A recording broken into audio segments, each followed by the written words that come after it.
গণমাধ্যম, YouTube, Facebook, Twitter সহ সব মাধ্যমে বিএনপির ভারপ্রাপ্ত চেয়ারম্যান তারেক রহমানের বক্তব্য প্রচার বন্ধের বিষয়ে করা রুলের নোটিশ তার লন্ডনের ঠিকানায় পাঠানোর নির্দেশ দিয়েছেন হাইকোর্ট।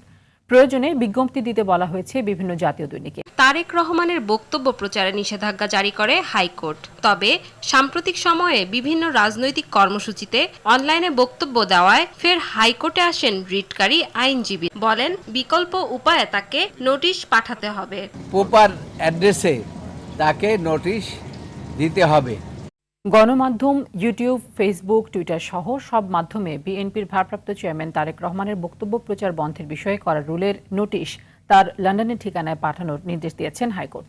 প্রয়োজনে বিজ্ঞপ্তি দিতে বলা হয়েছে বিভিন্ন জাতীয় দৈনিকে। তারেক রহমানের বক্তব্য প্রচারে নিষেধাজ্ঞা জারি করে হাইকোর্ট। তবে সাম্প্রতিক সময়ে বিভিন্ন রাজনৈতিক কর্মসূচিতে অনলাইনে বক্তব্য দেওয়ায় ফের হাইকোর্টে আসেন রিটকারী আইনজীবী। বলেন, বিকল্প উপায়ে তাকে নোটিশ পাঠাতে হবে, প্রপার অ্যাড্রেসে তাকে নোটিশ দিতে হবে।